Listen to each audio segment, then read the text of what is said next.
ਸਤਿ ਸ਼੍ਰੀ ਅਕਾਲ ਜੀ। ਪੰਜਾਬੀ ਟ੍ਰਿਬਿਊਨ ਦੇ ਦਰਸ਼ਕਾਂ ਦਾ ਪ੍ਰੋਗਰਾਮ ਵੇਲੇ ਦੀ ਗੱਲ ਵਿੱਚ ਸਵਾਗਤ ਹੈ। ਮੈਂ ਆਤਿਸ਼ ਗੁਪਤਾ ਅਤੇ ਪੰਜਾਬੀ ਟ੍ਰਿਬਿਊਨ ਦੇ ਨਿਊਜ਼ ਕੋਆਰਡੀਨੇਟਰ ਸ਼੍ਰੀ ਹਮੀਰ ਸਿੰਘ ਜੀ ਤੁਹਾਡੇ ਸਾਹਮਣੇ ਹਾਜ਼ਰ ਹਾਂ। ਅੱਜ ਗੱਲਬਾਤ ਕਰਾਂਗੇ ਆਲ ਪਾਰਟੀ ਮੀਟਿੰਗ ਬਾਰੇ। ਸਤਿ ਸ਼੍ਰੀ ਅਕਾਲ ਜੀ ਹਮੀਰ ਸਿੰਘ ਜੀ। ਸਤਿ ਸ਼੍ਰੀ ਅਕਾਲ ਜੀ। ਹਮੀਰ ਸਿੰਘ ਜੀ, ਕੇਂਦਰ ਸਰਕਾਰ ਵੱਲੋਂ ਖੇਤੀਬਾੜੀ ਸੰਬੰਧੀ 3 ਆਰਡੀਨੈਂਸ ਜਾਰੀ ਕੀਤੇ ਗਏ ਸੀ, ਜਿਸ ਨੂੰ ਲੈ ਕੇ ਬਹੁਤ ਵਾਦ ਵਿਵਾਦ ਪੈਦਾ ਹੋਇਆ, ਜਿਸ ਤੋਂ ਬਾਅਦ ਕੈਪਟਨ ਅਮਰਿੰਦਰ ਸਿੰਘ ਨੇ ਆਲ ਪਾਰਟੀ ਮੀਟਿੰਗ ਸੱਦੀ। ਇਸ ਦੀ ਕਿੰਨੀ ਕੁ ਸਾਰਥਕਤਾ ਹੈ, ਇਸ ਬਾਰੇ ਵਿਸਤਾਰਪੂਰਵਕ ਦੱਸਿਓ। ਬਿਲਕੁਲ 5 ਜੂਨ ਨੂੰ 3 ਜਿਹੜੇ ਨੋਟੀਫਿਕੇਸ਼ਨ ਜਾਰੀ ਹੋਏ ਨੇ, ਉਹਦਾ ਦੇਸ਼ 'ਤੇ ਵੀ ਔਰ ਪੰਜਾਬ 'ਤੇ ਵੀ ਬੜਾ ਗਹਿਰਾ ਅਸਰ ਪੈਣ ਜਾ ਰਿਹਾ ਹੈ। ਔਰ ਉਹ ਤਿੰਨੋਂ ਜਿਹੜੇ ਆਰਡੀਨੈਂਸ ਨੇ ਉਹ ਇੱਕ ਤਾਂ ਖੇਤੀ ਦੇ ਮੰਡੀਕਰਨ ਨਾਲ ਸੰਬੰਧਿਤ ਹੈ, ਦੂਜਾ ਕੰਟਰੈਕਟ ਫਾਰਮਿੰਗ ਨਾਲ ਸੰਬੰਧਿਤ ਹੈ, ਤੀਜਾ ਜਿਹੜੀਆਂ ਜ਼ਰੂਰੀ ਵਸਤਾਂ ਨੇ ਉਹਦੀ ਜ਼ਖੀਰੇਬਾਜ਼ੀ ਹੋਵੇ ਜਾਂ ਨਾ ਹੋਵੇ ਇਹਦੇ ਨਾਲ ਸੰਬੰਧਿਤ ਹੈ। ਇਦੋਂ ਪਹਿਲਾਂ ਜ਼ਖੀਰੇਬਾਜ਼ੀ 'ਤੇ ਰੋਕ ਸੀ, ਉਹ ਰੋਕ ਹਟਾ ਦਿੱਤੀ ਗਈ। ਇਹਨੂੰ ਲੈ ਕੇ ਪੂਰੇ ਦੇਸ਼ ਦੇ ਵਿੱਚ ਹੀ ਬੜੇ ਵੱਡੇ ਪੱਧਰ 'ਤੇ ਪਹਿਲਾਂ ਅਰਥ ਵਿਗਿਆਨੀਆਂ 'ਚ ਚਰਚਾ ਸੀ, ਖੇਤੀ ਮਾਹਰਾਂ 'ਚ ਚਰਚਾ ਹੈ, ਅਤੇ ਆਮ ਲੋਕਾਂ ਦੇ ਪੱਧਰ 'ਤੇ ਵੀ ਇਹ ਚਰਚਾ ਫੈਲ ਗਈ ਹੈ। ਖਾਸ ਤੌਰ 'ਤੇ ਪੰਜਾਬ ਅਤੇ ਹਰਿਆਣਾ, ਕਿਉਂਕਿ ਇੱਥੇ ਝੋਨੇ ਅਤੇ ਕਣਕ ਦੀ ਜਿਹੜੀ ਖਰੀਦ ਦੀ ਗਰੰਟੀ ਹੈ ਘੱਟੋ ਘੱਟ ਸਮਰਥਨ ਮੁੱਲ 'ਤੇ, ਇੱਥੇ ਇਹਦੇ 'ਤੇ ਸਭ ਤੋਂ ਜ਼ਿਆਦਾ ਚਰਚਾ ਹੈ। ਜਿਹੜਾ ਲੋਕਾਂ ਨੂੰ ਇਹ ਡਰ ਹੈ ਕਿ ਉਸ ਜਿਹੜਾ ਮੰਡੀਕਰਨ ਦਾ ਸਿਸਟਮ ਸੀ, ਖਾਸ ਤੌਰ ਦੇ ਉੱਤੇ ਜਿਹੜਾ ਪੰਜਾਬ ਦੇ ਵਿੱਚ ਪੰਜਾਬ ਮੰਡੀ ਬੋਰਡ ਹੈ ਜਾਂ ਹਰਿਆਣੇ ਦੇ ਵਿੱਚ ਹਰਿਆਣਾ ਬੋਰਡ ਹੈ, ਉਹਨਾਂ ਦੇ ਕੋਲ ਇੱਕ ਏਕਾਧਿਕਾਰ ਸੀ ਮੰਡੀਆਂ ਦਾ ਕਿ ਜਿਹੜਾ ਮੰਡੀ ਅਸੀਂ ਨਾਮਜ਼ਦ ਕਰਾਂਗੇ ਕਿ ਕਿੱਥੇ ਮੰਡੀ ਹੋਊ, ਕਿੱਥੇ ਸਮਾਨ ਵਿਕਣਾ। ਇਹਦੇ ਨਾਲ ਉਹਨਾਂ ਨੂੰ ਟੈਕਸ ਵੀ ਮਿਲਦੇ ਸੀ, ਰੂਰਲ ਡਿਵੈਲਪਮੈਂਟ ਫੀਸ ਮਿਲਦੀ ਸੀ ਅਤੇ ਉਹਨਾਂ ਨੂੰ ਮਾਰਕੀਟ ਫੀਸ ਮਿਲਦੀ ਸੀ। ਆੜ੍ਹਤੀਆਂ ਨੂੰ ਵੀ ਇੱਕ ਉਹਦੇ 'ਚੋਂ ਹਿੱਸਾ ਮਿਲਦਾ ਸੀ ਕਮਿਸ਼ਨ ਦੇ ਤੌਰ 'ਤੇ। 8.5% ਪੰਜਾਬ ਅਤੇ 6% ਹਰਿਆਣਾ। ਇਹਨਾਂ ਦੇ ਚਲੇ ਜਾਣ ਦਾ ਖਤਰਾ ਹੈ। ਅਤੇ ਦੂਜੀ ਗੱਲ ਇਹ ਹੈ ਕਿ ਹੁਣ ਤੱਕ ਖੇਤੀ ਦਾ ਜਿਹੜਾ ਅੰਦਰਲਾ ਸਾਰੀ ਮਾਰਕੀਟ ਦਾ ਪ੍ਰਬੰਧ ਸੀ ਰਾਜਾਂ ਦੇ, ਉਹ ਰਾਜ ਸੂਚੀ ਦਾ ਵਿਸ਼ਾ ਅਤੇ ਰਾਜਾਂ ਦੇ ਅਧਿਕਾਰ ਖੇਤਰ 'ਚ ਆਉਂਦਾ ਸੰਵਿਧਾਨਕ ਤੌਰ 'ਤੇ। ਪਰ ਕੇਂਦਰ ਸਰਕਾਰ ਨੇ ਹੁਣ 7ਵੇਂ ਸ਼ੈਡਿਊਲ ਦੀ ਜਿਹੜੀ 33 ਧਾਰਾ ਹੈ ਉਹਨੂੰ ਇਸਤੇਮਾਲ ਕਰਕੇ ਉਹਨੂੰ ਵਰਤੋਂ 'ਚ ਲਿਆ ਕੇ ਉਦੋਂ ਬਾਅਦ ਮਤਲਬ ਹੁਣ ਕੇਂਦਰ ਨੇ ਸਾਰੇ ਮੰਡੀਕਰਨ ਆਪਣੇ ਹੱਥ 'ਚ ਇੱਕ ਖੋਲ੍ਹਤਾ ਹੈ, ਬਿਨਾਂ ਟੈਕਸ ਖੋਲ੍ਹਤਾ, ਜ਼ੀਰੋ ਟੈਕਸ ਹੋਏਗਾ। ਇਹਦੇ 'ਤੇ ਫਿਰ ਸੁਭਾਵਿਕ ਸੀ ਕਿ ਪੰਜਾਬ ਦੇ ਵਿੱਚ ਲੋਕਾਂ 'ਚ ਬਹੁਤ ਬੇਚੈਨੀ ਸੀ। ਕੈਪਟਨ ਅਮਰਿੰਦਰ ਸਿੰਘ ਨੇ ਇੱਕ ਆਲ ਪਾਰਟੀ ਮੀਟਿੰਗ ਬੁਲਾਈ। ਹਾਂ, ਆਲ ਪਾਰਟੀ ਮੀਟਿੰਗ ਦੇ ਵਿੱਚ ਚਰਚਾ ਵੀ ਹੋਈ ਹੈ, ਉਹਦੇ 'ਚ ਕਈ ਚੀਜ਼ਾਂ ਸਾਹਮਣੇ ਆਈਆਂ ਨੇ। ਇੱਕ ਤਾਂ ਉਹਦੀ ਬਣਤਰ 'ਤੇ ਸਵਾਲ ਉੱਠੇ ਨੇ। ਅਕਾਲੀ ਦਲ ਨੇ ਇਹ ਸਵਾਲ ਜ਼ਰੂਰ ਉਠਾਇਆ ਸੀ ਕਿ ਆਲ ਪਾਰਟੀ ਮੀਟਿੰਗ ਕਿਵੇਂ ਬੁਲਾਈ ਗਈ ਹੈ। ਆਲ ਪਾਰਟੀ ਮੀਟਿੰਗ ਦੇ ਵਿੱਚ ਜਿਵੇਂ ਉਹਨਾਂ ਦਾ ਨਿਸ਼ਾਨਾ ਸੁਖਦੇਵ ਸਿੰਘ ਢੀਂਡਸਾ 'ਤੇ ਸੀਗਾ ਕਿ ਢੀਂਡਸਾ ਨੂੰ ਕਿਉਂ ਬੁਲਾਇਆ ਗਿਆ, ਉਹਨਾਂ ਦੀ ਕੋਈ ਪਾਰਟੀ ਨਹੀਂ ਸੀ। ਪਰ ਦੂਜੇ ਪਾਸੇ ਕੈਪਟਨ ਅਮਰਿੰਦਰ ਸਿੰਘ ਨੇ 2 ਵਾਰ ਪਿਛਲੇ ਦਿਨਾਂ 'ਚ ਆਲ ਪਾਰਟੀ ਮੀਟਿੰਗ ਬੁਲਾਈ ਹੈ। ਉਹਦੇ 'ਚ ਜਿਹੜੀ ਲੋਕ ਇਨਸਾਫ ਪਾਰਟੀ ਹੈ, ਜਿਹਦੇ 2 ਵਿਧਾਇਕ ਹੈਗੇ ਵੀ ਨੇ, ਉਹਨਾਂ ਨੂੰ ਨਹੀਂ ਬੁਲਾਇਆ ਗਿਆ, ਜਿਹੜਾ ਕਿ ਇੱਕ ਮਤਲਬ ਨਹੀਂ ਵਾਜਬ ਗੱਲ ਨਹੀਂ ਹੈ। ਜਦੋਂ ਤੁਸੀਂ ਆਲ ਪਾਰਟੀ ਮੀਟਿੰਗ ਬੁਲਾਉਂਦੇ ਹੋ ਤਾਂ ਆਲ ਪਾਰਟੀ ਮੀਟਿੰਗ ਬੁਲਾਉਂਦੇ ਹੋ, ਸਾਰਿਆਂ ਨੂੰ ਬੁਲਾਉਣਾ ਚਾਹੀਦਾ।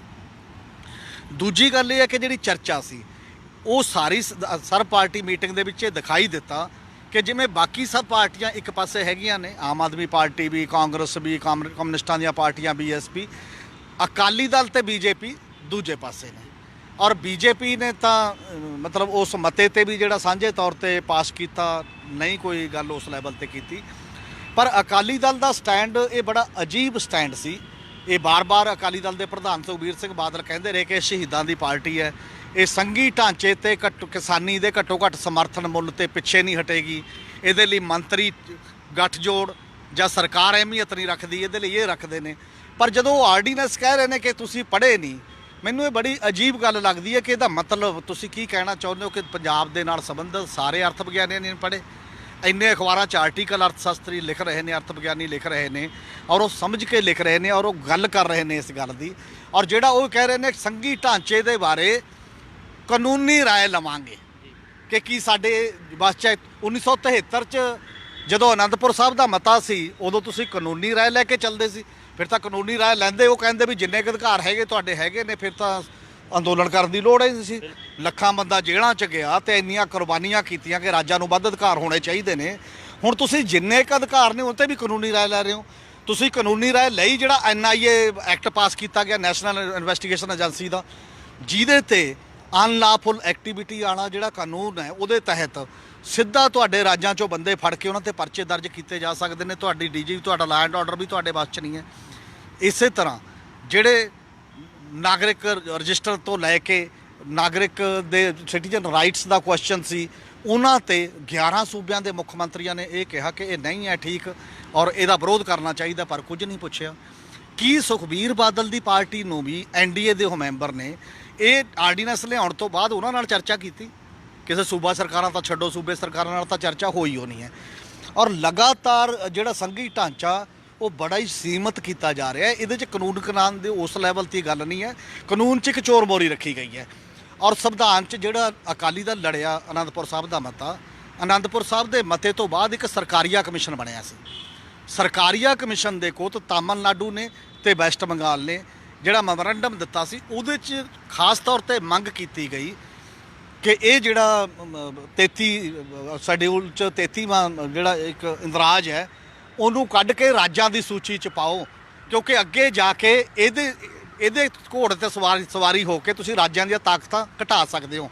ਔਰ ਉਸੇ ਦੀ ਵਰਤੋਂ ਕਰਕੇ ਕੇਂਦਰ ਸਰਕਾਰ ਨੇ ਰਾਜਾਂ ਦੀ ਸੰਘੀ ਨੱਪ ਦਿੱਤੀ ਹੈ। ਤੇ ਅਕਾਲੀ ਦਲ ਕੋਈ ਐਡਾ ਅਣਜਾਣ ਨਹੀਂ ਜਿਹੜੀ ਪਾਰਟੀ ਨੇ ਸਾਰਾ ਹੀ ਆਪਦਾ ਦਾਅ ਸੰਘੀ ਢਾਂਚੇ ਤੇ ਲਾਇਆ ਹੋਵੇ, ਉਦੋਂ ਪੜ੍ਹਿਆ ਵੀ ਹੋਏ, ਲਿਖਿਆ ਵੀ। ਔਰ ਹੁਣ ਇਹਦੇ ਤੋਂ ਇੱਧਰ ਉੱਧਰ ਕਿਰਨ ਦਾ ਜਿਹੜਾ ਸਵਾਲ ਹੈ, ਇਹ ਮੈਨੂੰ ਲੱਗਦਾ ਕਿ ਕਿਤੇ ਨਾ ਕਿਤੇ ਗੱਲ ਹੋਰ ਹੈ, ਇਹ ਨਹੀਂ ਕਿ ਤੁਹਾਡੇ ਸਮਝ 'ਚ ਨਹੀਂ ਆ ਰਹੀ।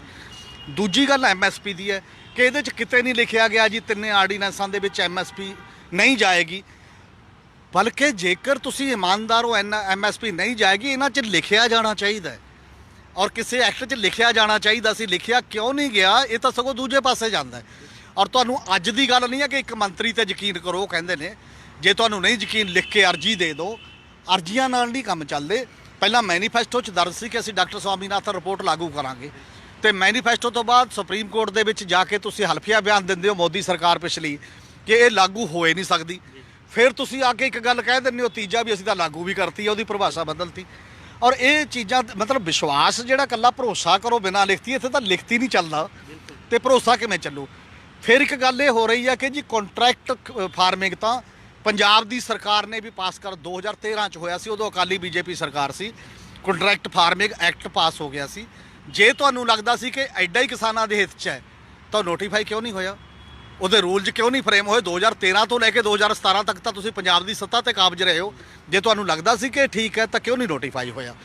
ਔਰ ਅਗਲੀ ਗੱਲ ਇਹ ਹੈ ਕਿ ਜਿਹੜਾ ਕੰਟਰੈਕਟ ਹੈ ਗੰਨੇ ਦੇ ਮਾਮਲੇ ਦੇ ਵਿੱਚ, ਸਾਡੇ ਦੇਸ਼ ਦੇ ਵਿੱਚ ਇੱਕ ਟਾਈਪ ਦਾ ਕੰਟਰੈਕਟ ਹੈ ਜਿਹੜਾ ਬੰਦਾ ਗੰਨਾ ਵੇਚਦਾ ਤੇ ਮਿੱਲ ਮਾਲਕ ਦੇ ਨਾਲ। ਕਿਉਂ ਕੰਟਰੈਕਟ ਹੈ? ਕਿਉਂਕਿ ਉਹਦੇ ਤਹਿਤ ਸ਼ੂਗਰ ਕੰਟਰੋਲ ਜਿਹੜਾ ਪ੍ਰਾਈਸ ਆਰਡਰ ਹੈ 1966 ਦਾ, ਉਹ ਆਲਰੇਡੀ ਬਣਿਆ ਹੋਇਆ ਹੈ। ਉਹਦੇ ਤਹਿਤ ਇਹ ਹੈ ਕਿ ਜੇ 14 ਦਿਨ ਤੋਂ ਵੱਧ ਕਿਸੇ ਕਿਸਾਨ ਨੂੰ ਪੇਮੈਂਟ ਨਾ ਹੋਵੇ ਤਾਂ ਵਿਆਜ ਸਮੇਤ ਪੇਮੈਂਟ ਹੋਏਗੀ। ਔਰ ਸ਼ੂਗਰ ਮਿੱਲ ਦੀ ਜ਼ਮੀਨ ਜਾਇਦਾਦ ਕੁਰਕ ਕਰਕੇ ਵੀ ਕਿਸਾਨ ਨੂੰ ਪੂਰਾ ਰੇਟ ਦਿੱਤਾ ਜਾਏਗਾ। 3-3 ਸਾਲ 4-4 ਸਾਲ ਗੰਨੇ ਦਾ ਬਕਾਇਆ ਨਹੀਂ ਮਿਲਦਾ। ਕੰਟਰੈਕਟ ਕਿੱਧਰ ਗਿਆ? ਔਰ ਕਿੱਥੇ ਹੈ ਇਹ ਲੌਜਿਕ ਕਿ ਉਹਦੇ ਨਾਲ ਉਹ ਕੰਟਰੈਕਟ ਤੇ ਤੁਸੀਂ ਫਿਰ ਵੀ ਗੱਲ ਕਰ ਲਓਗੇ? ਔਰ ਬੀਮਾ ਪਾਲਿਸੀ, ਖੇਤੀ ਬੀਮਾ ਪਾਲਿਸੀ, ਖੇਤੀ ਬੀਮਾ ਪਾਲਿਸੀ ਦੇ ਵਿੱਚ ਤਾਂ ਸਰਕਾਰ ਇਨਵੋਲਵ ਹੈ, ਪੈਸੇ ਦੇ ਰਹੀ ਹੈ ਕੰਪਨੀਆਂ ਨੂੰ। ਔਰ ਸਰਕਾਰੀ ਕੰਪਨੀਆਂ ਵੀ ਉਹਦੇ ਵਿੱਚ ਕੁਝ ਸ਼ਾਮਲ ਨੇ ਤੇ ਪ੍ਰਾਈਵੇਟ ਕੰਪਨੀਆਂ ਦੇ ਮੁਕਾਬਲੇ, ਤੇ ਕਿਸਾਨਾਂ ਤੋਂ ਵੀ ਪੈਸੇ ਲੈ ਰਹੇ ਨੇ। ਜਦੋਂ 3 ਸਾਲ 'ਚ ਫੇਲ ਹੋ ਗਈ, ਫਲॉप ਹੋ ਗਈ, ਜਿਨ੍ਹਾਂ ਦਾ ਕੁਝ ਮਰਿਆ ਉੱਤੇ ਕੋਈ ਨਾ ਕੋਈ ਆਬਜੈਕਸ਼ਨ ਲਾ ਕੇ ਕਿਸੇ ਨੂੰ ਕੱਖ ਨਹੀਂ ਦਿੱਤਾ। ਹਜ਼ਾਰਾਂ ਕਰੋੜਾਂ ਦਾ ਪੈਸਾ, ਚਾਹੇ ਉਹ ਕਿਸਾਨਾਂ ਦੀ ਜੇਬ 'ਚੋਂ ਗਿਆ, ਚਾਹੇ ਉਹ ਸਰਕਾਰ ਕੋਲ ਵੀ ਲੋਕਾਂ ਦਾ ਹੀ ਪੈਸਾ ਟੈਕਸਾਂ ਦੇ ਰੂਪ ਦੇ ਵਿੱਚ ਹੋ ਗਿਆ। ਕੰਪਨੀਆਂ ਮਾਲਾਮਾਲ ਹੋ ਗਈਆਂ ਤੇ ਕੰਟਰੈਕਟ 'ਚ ਕਿਸਾਨ ਨੂੰ ਕੀ ਮਿਲਿਆ? ਤੇ ਇਸ ਕਰਕੇ ਇਹ ਕੋਈ ਅਣਜਾਣਤਾ ਵਾਲੇ ਕੁਐਸਚਨ ਨਹੀਂ। ਫਿਰ ਕਹਿੰਦੇ ਨੇ ਜੀ ਦੇਖੋ ਖਰੀਦ ਤੇ ਹੈ, ਕਿਸਾਨ ਨੂੰ ਅਸੀਂ ਥੋੜੀ ਕਹਿੰਦੇ ਹਾਂ ਵੀ ਤੂੰ ਕਿੱਥੇ ਜਾ। ਹੁਣ ਤੁਸੀਂ ਇਹ ਤਾਂ ਕਹਿੰਦੇ ਹੀ ਨਹੀਂ। ਇੱਕ ਮਾਲ ਖੁੱਲ੍ਹ ਗਈ ਇੱਥੇ ਨੇੜੇ, ਵੱਡੀ ਮਾਲ ਖੁੱਲ੍ਹ ਗਈ ਤੇ ਵੱਡਾ ਗਾਹਕ ਜਿਹੜਾ ਪੈਸੇ ਵਾਲਾ ਉਹ ਮਾਲ ਵੱਲ ਚਲਾ ਗਿਆ। ਤੁਸੀਂ ਕਹਿੰਦੇ ਵੀ ਅਸੀਂ ਥੋੜੀ ਕਹਿ ਰਹੇ ਵੀ ਅੱਜ ਦੁਕਾਨਾਂ ਉਜੜਨ।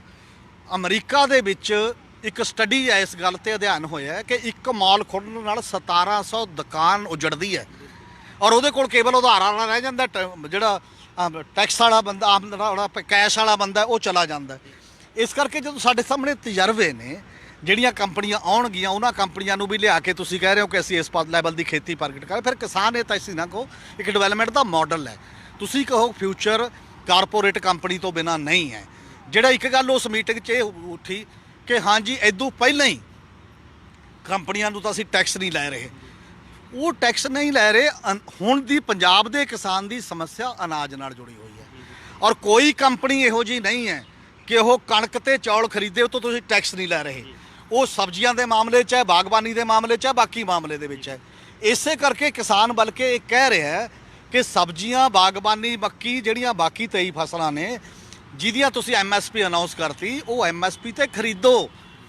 ਤੇ ਉਹ ਮੱਕੀ ਤੇ ਜਿਹੜੀਆਂ ਬਾਕੀ ਚੀਜ਼ਾਂ ਨੇ ਉਹ 6-6 ਰੁਪਏ 100 ਨੂੰ 700 ਰੁਪਏ ਨੂੰ ਕੋਈ ਨਹੀਂ ਪੁੱਛਦਾ। ਤੁਸੀਂ 1850 ਦਾ ਹੁਣ ਰੇਟ ਡਿਸਾਈਡ ਕਰਤਾ ਹੈ ਐਤਕੀ, ਉਹਦੀ ਤੁਕ ਕੀ ਬਚੀ ਹੈ ਉਸ ਸਾਰੇ ਮਾਮਲੇ ਦੀ। ਇਸ ਕਰਕੇ ਪੰਜਾਬ ਦੇ ਵਿੱਚ ਇੱਕ ਬਹੁਤ ਵੱਡਾ ਕੁਐਸਚਨ ਹੈ, ਜੇ ਜਿੱਕਾ ਨਾਲ ਕੰਮ ਨਹੀਂ ਚੱਲੇਗਾ। ਤੁਸੀਂ ਕੇਵਲ ਲੋਕਾਂ ਨੂੰ ਭਰਮਾ ਕੇ ਨਹੀਂ ਕਹਿ ਸਕਦੇ।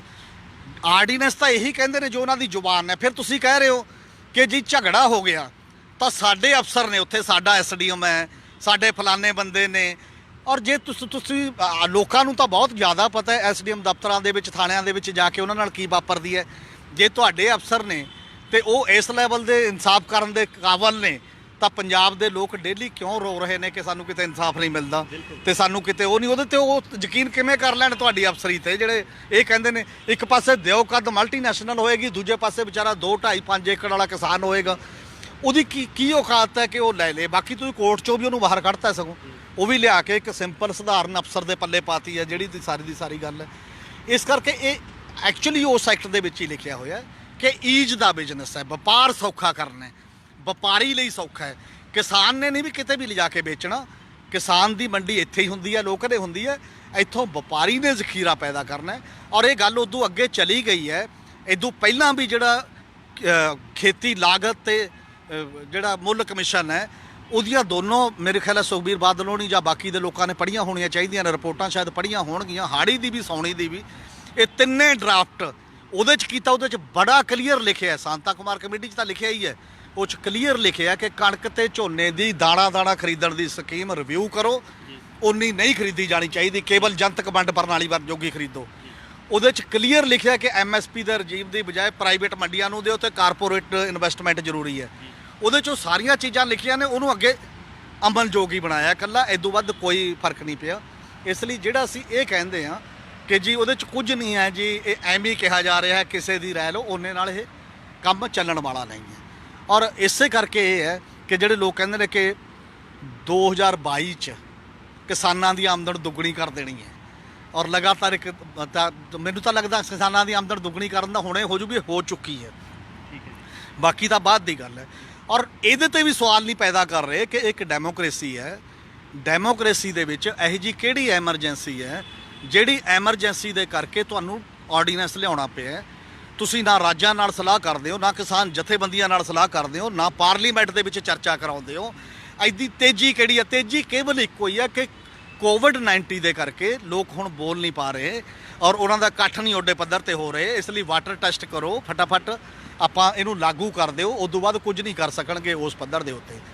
ਔਰ ਇਸ ਸਾਰੇ ਮਾਹੌਲ ਦੇ ਵਿੱਚ ਨਾਲ ਦੀ ਨਾਲ ਮੈਨੂੰ ਲੱਗਦਾ ਕਿ ਜਿਹੜੀ ਆਲ ਪਾਰਟੀ ਮੀਟਿੰਗ ਹੈ, ਇਹ ਜਿਹੜੀਆਂ ਬਾਕੀ ਪਾਰਟੀਆਂ ਨੇ ਉਹਨਾਂ ਨੇ ਇਹਨਾਂ ਤਿੰਨਾਂ ਆਰਡੀਨੈਂਸਾਂ ਤੇ ਗੱਲ ਕੀਤੀ ਹੈ, ਟੋਟਲੀ ਕਾਂਗਰਸ ਦਾ ਸਪੋਰਟ ਕਰਨ ਦੀ ਗੱਲ ਕੀਤੀ ਹੈ 100%। ਪਰ ਉਹਨਾਂ ਨੇ ਕਾਂਗਰਸ ਦੀਆਂ ਜਿਹੜੀਆਂ ਕਮਜ਼ੋਰੀਆਂ ਨੇ ਉਹ ਨਹੀਂ ਗਣਾਈਆਂ ਉਹਨਾਂ ਪਾਰਟੀਆਂ ਨੇ ਵੀ। ਔਰ ਜਿਹੜੇ ਕਿਸਾਨੀ ਦਾ ਕਰਜ਼ਾ ਮਾਫ ਕਰਨ ਦੀ ਗੱਲ, ਸਮੁੱਚਾ ਕਰਜ਼ਾ ਸੀ ਕੇਵਲ 4700 ਕਰੋੜ ਨਾਲ ਤੁਸੀਂ ਸਾਰ ਲਿਆ, ਉਹ ਕਿਉਂ ਨਹੀਂ ਕੀਤਾ? ਔਰ ਤੁਸੀਂ 3 ਰੁਪਏ 4 ਰੁਪਏ ਲੀਟਰ ਡੀਜ਼ਲ ਕਿਉਂ ਵਧਾਤਾ? ਤੁਸੀਂ ਬਾਕੀ ਦੀਆਂ ਚੀਜ਼ਾਂ ਜਿਹੜਾ ਪੰਜਾਬ ਦੀ ਸਰਕਾਰ ਦੇ ਦਾਇਰੇ ਦੇ ਵਿੱਚ ਚੀਜ਼ਾਂ ਆਉਂਦੀਆਂ ਨੇ, ਉਹ ਸਾਰੀਆਂ ਚੀਜ਼ਾਂ ਤੇ ਵੀ ਸਵਾਲ ਇਹਨਾਂ ਆਲ ਪਾਰਟੀ ਮੀਟਿੰਗ ਦੇ ਵਿੱਚ ਮਤਲਬ ਹੋਣਾ ਚਾਹੀਦਾ। ਔਰ ਸ਼ਾਇਦ ਆਉਣ ਵਾਲੇ ਸਮੇਂ ਦੇ ਵਿੱਚ ਜਿਹੜਾ ਇਹ ਸਾਰਾ ਪਾਰਟੀ ਸੈਟਅਪ ਹੈ, ਇੱਕ ਮਤਾ ਵੀ ਆਇਆ, ਮਤੇ ਦੇ ਉੱਤੇ ਬੀਜੇਪੀ ਨੇ ਤਾਂ ਵੋਟ ਨਹੀਂ ਕੀਤੀ, ਅਕਾਲੀ ਦਲ ਨੇ ਕਿਹਾ ਅਸੀਂ ਅੰਸ਼ਕ ਇਹਦੇ 'ਚ ਉਹ ਕਰ ਰਹੇ ਹਾਂ, ਸਪੋਰਟ ਕਰ ਰਹੇ ਹਾਂ। ਅੰਸ਼ਕ ਦਾ ਮਤਲਬ ਹੈ ਕਿ ਅਸੀਂ ਪ੍ਰਧਾਨ ਮੰਤਰੀ ਨੂੰ ਜਾਂ ਖੇਤੀ ਮੰਤਰੀ ਨੂੰ ਮਿਲਾਂਗੇ, ਉੱਥੇ ਜਾ ਕੇ ਉਹਨਾਂ ਤੋਂ ਪੁੱਛ ਲਾਂਗੇ ਵੀ ਤੁਸੀਂ ਠੀਕ ਕਹਿ ਰਹੇ ਹੋ, ਇਹਨੂੰ ਲਾਗੂ ਰੱਖਾਂਗੇ। ਜਿਵੇਂ ਇੱਕ ਉਹ ਜੁਰਤ ਚਲੀ ਗਈ ਹੈ। ਅੱਜ 25 ਜੂਨ 1975 ਹੈ, ਜਿੱਦਣ ਇਸ ਦੇਸ਼ 'ਚ 45 ਸਾਲ ਪਹਿਲਾਂ ਐਮਰਜੈਂਸੀ ਲੱਗੀ ਸੀ ਔਰ ਉਹ 19 ਮਹੀਨੇ ਐਮਰਜੈਂਸੀ ਦੇ ਖਿਲਾਫ ਮੋਰਚੇ 'ਚ ਬੰਦੇ ਭੇਜ ਕੇ 45,000 ਬੰਦਾ ਪੰਜਾਬ 'ਚੋਂ ਗ੍ਰਿਫਤਾਰ ਕਰਾਉਣ ਵਾਲਾ ਅਕਾਲੀ ਦਲ ਅੱਜ ਉਹਨੂੰ ਆਉਣ ਵਾਲੀ ਐਮਰਜੈਂਸੀ ਜੇਕਰ ਨਹੀਂ ਦਿੰਦੀ ਤਾਂ ਸਵਾਲ ਤਾਂ ਅਕਾਲੀ ਦਲ ਨੂੰ ਝੱਲਣੇ ਪੈਣਗੇ। ਪੰਜਾਬ ਦੇ ਲੋਕ ਇਕੱਲਾ ਇਹ ਨਹੀਂ, ਅਕਾਲੀ ਦਲ ਤੇ ਸਵਾਲ ਤਾਂ ਜ਼ਿਆਦਾ ਹੋ ਰਹੇ ਨੇ ਕਿਉਂਕਿ ਬਾਕੀ ਪੰਜਾਬ ਦੀਆਂ ਸਾਰੀਆਂ ਪਾਰਟੀਆਂ ਦੇ ਮੁਕਾਬਲੇ ਲੋਕਾਂ ਨੂੰ ਇਹ ਲੱਗਦਾ ਸੀ ਕਿ ਸ਼ਹੀਦਾਂ ਦੀ ਪਾਰਟੀ ਹੈ, ਲੋਕਾਂ ਨੂੰ ਇਹ ਲੱਗਦਾ ਸੀ ਕਿ ਪੰਜਾਬ ਲਈ ਲੜਦੀ ਹੈ। ਪਰ ਅੱਜ ਪੰਜਾਬ ਦੇ ਬਿਲਕੁਲ ਉਲਟੇ ਪਾਸੇ ਚਲੀ ਗਈ ਜਿਹੜੀ ਪਾਰਟੀ ਹੈ, ਤਾਂ ਸਵਾਲ ਉਹਨੂੰ ਝੱਲਣੇ ਲਾਜ਼ਮੀ ਨੇ। ਉਹ ਤੋਂ ਇਹ ਇੱਧਰ ਉੱਧਰ ਨਹੀਂ ਹੋ ਸਕਦੇ ਕਿਸੇ ਵੀ ਰੂਪ ਦੇ ਵਿੱਚ। ਉਹ ਐਲਾਨੀ ਗਈ ਐਮਰਜੈਂਸੀ ਸੀ ਤੇ ਇਹ ਅਣ ਐਲਾਨੀ ਐਮਰਜੈਂਸੀ ਹੈ ਜਿਹਦੇ 'ਚ ਜਿਹਨੂੰ ਮਰਜ਼ੀ ਫੜ ਕੇ ਅੰਦਰ ਕਰ ਦਿਓ, ਜਿਹਦੇ ਮਰਜ਼ੀ ਦੇਸ਼ ਧਰੋਹੀ ਦਾ ਪਰਚਾ ਕਰ ਦਿਓ, ਜਿਹੜੇ ਮਰਜ਼ੀ ਸੂਬੇ ਦਾ ਹੱਕ ਮਾਰ ਲਓ, ਜਿਹੜੇ ਸੂਬੇ ਨੂੰ ਚੱਕ ਕੇ ਤੁਸੀਂ ਵਿਸ਼ੇਸ਼ ਰਾਜ ਦੇ ਦਰਜੇ ਤੋਂ ਚੱਕ ਕੇ ਯੂਨੀਅਨ ਟੈਰੀਟਰੀ ਬਣਾ ਦਿਓ। ਤੇ ਇਹੋ ਜਿਹਾ ਤਾਂ ਕਦੇ ਉਸ ਲੈਵਲ ਦੀ ਗੱਲ ਨਹੀਂ ਹੋਈ। ਜੇ ਅਜੇ ਵੀ ਫੈਡਰਲਿਜ਼ਮ ਨੂੰ ਖਤਰਾ ਦਿਖਾਈ ਨਹੀਂ ਦਿੰਦਾ, ਰਾਏ ਕਰਨੀ ਆ ਵਕੀਲਾਂ ਨਾਲ, ਤਾਂ ਮੈਨੂੰ ਲੱਗਦਾ ਰਾਏ ਅੰਦਰ ਕਰਨ ਦੀ ਲੋੜ ਹੈ, ਰਾਏ ਬਾਹਰ ਕਰਨ ਦੀ ਲੋੜ ਨਹੀਂ ਹੈ। Hamir Singh ji, all party meeting ਤੋਂ ਬਾਅਦ ਪੰਜਾਬ ਦੀ ਸਿਆਸਤ ਤੇ ਕੀ ਪ੍ਰਭਾਵ ਪਏਗਾ, ਕੀ ਬਦਲਾਅ ਦੇਖਣ ਨੂੰ ਮਿਲੇਗਾ? ਇਸ ਆਲ ਪਾਰਟੀ ਮੀਟਿੰਗ ਦਾ ਇੱਕ ਤਾਂ ਪ੍ਰਭਾਵ ਹੁਣੇ ਦਿਖਾਈ ਦਿੰਦਾ ਹੈ ਕਿ ਪੰਜਾਬ ਦੇ ਲੋਕਾਂ ਨੂੰ ਇਹ ਕਿਸ ਹੱਦ ਤੱਕ ਪ੍ਰਭਾਵਿਤ ਕਰਨ ਵਾਲਾ ਏਜੰਡਾ ਹੈ। ਪਾਰਟੀਆਂ ਐਵੇਂ ਨਹੀਂ ਹਿਲਦੀਆਂ, ਇੱਥੇ ਬਹੁਤ ਰੌਲੇ ਮਾੜੇ ਮੋਟੇ ਇਸ਼ੂ ਹੁੰਦੇ ਰਹਿੰਦੇ ਨੇ। ਕਦੇ ਅਮਰਿੰਦਰ ਸਿੰਘ ਵੀ ਆਲ ਪਾਰਟੀ ਮੀਟਿੰਗ ਨਹੀਂ ਸੱਦਦੇ ਜਾਂ ਬਾਕੀ ਦੀਆਂ ਚੀਜ਼ਾਂ ਨਹੀਂ ਸੱਦਦੇ ਕਿਸੇ ਵੀ ਤਰੀਕੇ ਦੇ ਨਾਲ। ਇਹਦਾ ਮਤਲਬ ਇਹ ਸੱਦਣਾ ਇਹ ਸਾਬਤ ਕਰਦਾ ਹੈ ਕਿ ਆਉਣ ਵਾਲੇ ਸਮੇਂ ਦਾ ਜਿਹੜਾ ਬੁਨਿਆਦੀ ਏਜੰਡਾ ਹੈ ਸਿਆਸਤ ਦਾ, ਉਹ ਇਹ ਤੈਅ ਕਰੇਗੀ, ਜਿਹੜੇ 3 ਆਰਡੀਨੈਂਸ ਨੇ ਖਾਸ ਤੌਰ 'ਤੇ ਤੈਅ ਕਰਨਗੇ। ਔਰ ਦੂਜੀ ਗੱਲ ਇਹ ਹੈ ਕਿ ਇਹ ਸਮੀਕਰਨ ਵੀ ਤੈਅ ਕਰਨਗੇ ਕਿ ਕਿਹੜੀਆਂ ਪਾਰਟੀਆਂ ਕਿਸਾਨ ਦੇ ਹਿੱਤ 'ਚ ਤੇ ਫੈਡਰਲਿਜ਼ਮ ਦੇ ਪੱਖ 'ਚ ਖੜ ਰਹੀਆਂ ਨੇ ਤੇ ਕਿਹੜੀਆਂ ਪਾਰਟੀਆਂ ਫੈਡਰਲਿਜ਼ਮ ਤੇ ਕਿਸਾਨੀ ਦੇ ਵਿਰੋਧ ਦੇ ਵਿੱਚ ਖੜ ਰਹੀਆਂ ਨੇ। ਔਰ ਉਹ ਸਾਰੇ ਮਾਮਲੇ ਦੇ ਵਿੱਚ ਇੱਕ ਗੱਲ ਆਉਂਦੀ ਹੈ, ਔਰ ਇਤਿਹਾਸ ਤਾਂ ਇਹ ਰਿਹਾ ਕਿ ਆਮ ਤੌਰ ਤੇ ਜਿਹੜੀਆਂ ਨੈਸ਼ਨਲ ਪਾਰਟੀਆਂ ਨੇ, ਚਾਹੇ ਉਹ ਪੁਰਾਣੀ ਕਾਂਗਰਸ ਹੋਵੇ, ਚਾਹੇ ਉਹ ਬੀਜੇਪੀ ਹੋਵੇ, ਚਾਹੇ ਉਹ ਪੁਰਾਣੀ ਕੋਈ ਵੀ ਧਿਰ ਹੋਵੇ, ਉਹਨਾਂ ਦੇ ਸਟੇਟ ਯੂਨਿਟਾਂ ਤੋਂ ਫੈਡਰਲਿਜ਼ਮ ਦੇ ਪੱਖ 'ਚ ਓਡਾ ਸਟੈਂਡ ਨਹੀਂ ਲਿਆ ਗਿਆ ਕਿਉਂਕਿ ਉਹਨਾਂ ਦੀ ਹਾਈ ਕਮਾਂਡ ਕਈ ਵਾਰ ਉਹਨਾਂ ਨੂੰ ਰੋਕ ਦਿੰਦੀ ਹੈ। ਜੇ ਹਿਸਟਰੀ ਦੇ ਵਿੱਚ ਵੀ ਆਪਾਂ ਵੈਸੇ ਵੀ ਦੇਖ ਕੇ ਦਿਆ, ਪਿੱਛੇ ਵੀ ਜਿਹੜੇ ਫੈਡਰਲਿਜ਼ਮ ਤੇ ਸਵਾਲ ਆਏ ਨੇ, NIA ਦਾ ਕੋਈ ਬਹੁਤ ਵੱਡਾ ਵਿਰੋਧ ਨਹੀਂ ਹੋਇਆ ਔਰ ਯੂਟੀ ਬਣਾਤਾ।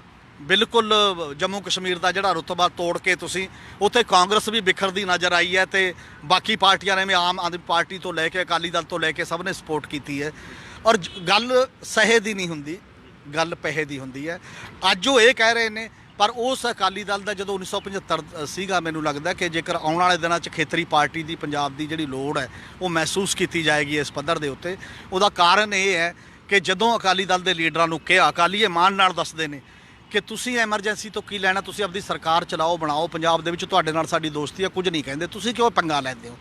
ਉਦੋਂ ਅਕਾਲੀ ਦਲ ਇਹ ਫੈਸਲਾ ਕਰਦਾ ਵੀ ਅਸੀਂ ਗੁਰੂ ਗ੍ਰੰਥ ਸਾਹਿਬ ਤੋਂ ਸੇਧ ਲੈਂਦੇ ਹਾਂ ਸਰਬੱਤ ਦੇ ਭਲੇ ਤੋਂ। ਸਾਡੇ ਗੁਰੂਆਂ ਨੇ ਮਨੁੱਖੀ ਅਧਿਕਾਰਾਂ ਦੇ ਲਈ ਗੁਰੂ ਅਰਜਨ ਦੇਵ ਤੋਂ ਲੈ ਕੇ ਗੁਰੂ ਤੇਗ ਬਹਾਦਰ ਤੱਕ, ਗੁਰੂ ਤੇਗ ਬਹਾਦਰ ਨੇ ਤਾਂ ਜਾ ਕੇ ਉੱਥੇ ਸੀਸ ਦਿੱਤਾ ਉਸ ਪੱਧਰ ਤੇ। ਇਸ ਕਰਕੇ ਅਸੀਂ ਮਨੁੱਖੀ ਅਧਿਕਾਰਾਂ ਦੇ ਸਭ ਤੋਂ ਵੱਡੇ ਲੰਬੜਦਾਰ ਹਾਂ, ਤਾਂ ਅਸੀਂ ਐਮਰਜੈਂਸੀ ਦੇ ਲਈ ਲੜਾਂਗੇ ਉਸ ਪੱਧਰ ਦੇ ਉੱਤੇ। ਤੇ ਦੇਸ਼ ਦੇ ਵਿੱਚ ਮਨੁੱਖੀ ਅਧਿਕਾਰਾਂ ਦੇ ਹੋ ਰਹੇ ਘਾਣ ਤੇ ਆਉਣ ਵਾਲੇ ਸਮੇਂ 'ਚ ਫੈਡਰਲਿਜ਼ਮ ਦਾ ਜਿਹੜਾ ਆਘਾਤ ਚੱਲ ਰਿਹਾ ਇਹ ਬਹੁਤ ਖਤਰਨਾਕ ਹੈ। ਔਰ ਇਹਦੇ ਤੇ ਦੁਬਾਰਾ ਮੈਨੂੰ ਲੱਗਦਾ ਮੰਥਨ ਪੰਜਾਬ ਦੀਆਂ ਪਾਰਟੀਆਂ ਨੂੰ ਕਰਨਾ ਪਏਗਾ। ਪੰਜਾਬ 'ਚ ਉਹ ਕੋਈ ਪਾਰਟੀ ਨਹੀਂ ਸਰਵਾਈਵ ਕਰ ਸਕੇਗੀ ਜਿਹੜੀ ਫੈਡਰਲਿਜ਼ਮ ਤੇ ਕਿਸਾਨੀ ਨੂੰ ਨਜ਼ਰਅੰਦਾਜ਼ ਕਰ ਦੇਗੀ। ਆਉਣ ਵਾਲਾ ਭਵਿੱਖ ਇਹਦੇ ਨਾਲ ਜੁੜਿਆ ਹੋਇਆ। ਇਹ ਪਾਰਟੀਆਂ ਨੇ ਫੈਸਲਾ ਕਰਨਾ ਕਿ ਉਹ ਕਿਸ ਹੱਦ ਤੱਕ ਜਾ ਸਕਦੇ ਨੇ, ਕਿੱਥੇ ਤੱਕ ਜਾ ਸਕਦੇ ਨੇ, ਨਾ ਕੇਵਲ ਇੱਥੇ ਤੱਕ ਕਿ ਉਹ ਫੈਡਰਲਿਜ਼ਮ ਤੇ ਬਲਕਿ ਹੇਠਾਂ ਲੋਕਾਂ ਨੂੰ ਅਧਿਕਾਰਾਂ ਦਾ ਵੀ ਸਵਾਲ ਹੈ, ਚਾਹੇ ਉਹ ਗ੍ਰਾਮ ਸਭਾ ਦਾ ਸਵਾਲ ਹੈ, ਚਾਹੇ ਉਹਨਾਂ ਪ੍ਰਤੀ ਜਵਾਬਦੇਹੀ ਦਾ ਸਵਾਲ ਹੈ, ਉਦੋਂ ਵੀ ਏਜੰਡਾ ਹੇਠਾਂ ਤੱਕ ਲਿਜਾਣ ਦਾ ਸਵਾਲ ਹੈ, ਲੋਕਾਂ ਨੂੰ ਇਨਵੋਲਵ ਕਰਨ ਦਾ ਸਵਾਲ ਹੈ। ਇਹ ਬਹੁਤ ਵੱਡਾ ਅਗਲੇ ਸਿਆਸਤ ਨੂੰ, ਉਹਨਾਂ ਦੇ ਸਮੀਕਰਨਾਂ ਨੂੰ ਇਹ ਤੈਅ ਕਰੇਗਾ। ਇਹ ਸਨ ਪੰਜਾਬੀ ਟ੍ਰਿਬਿਊਨ ਦੇ ਨਿਊਜ਼ ਕੋਆਰਡੀਨੇਟਰ ਸ਼੍ਰੀ ਹਮੀਰ ਸਿੰਘ ਜੀ, ਜਿਨ੍ਹਾਂ ਨੇ ਆਲ ਪਾਰਟੀ ਮੀਟਿੰਗ ਅਤੇ ਆਲ ਪਾਰਟੀ ਮੀਟਿੰਗ ਤੋਂ ਬਾਅਦ ਪੰਜਾਬ ਦੀ ਸਿਆਸਤ 'ਤੇ ਪੈਣ ਵਾਲੇ ਪ੍ਰਭਾਵ ਬਾਰੇ ਆਪਣੇ ਨਾਲ ਵਿਚਾਰ ਚਰਚਾ ਕੀਤੀ। ਕੱਲ੍ਹ ਨੂੰ ਇਸੇ ਸਮੇਂ ਫਿਰ ਮਿਲਾਂਗੇ ਨਵੇਂ ਵਿਸ਼ੇ, ਨਵੇਂ ਮੁੱਦੇ ਦੇ ਨਾਲ। ਪ੍ਰੋਗਰਾਮ ਵੇਲੇ ਦੀ ਗੱਲ ਵਿੱਚ। ਧੰਨਵਾਦ।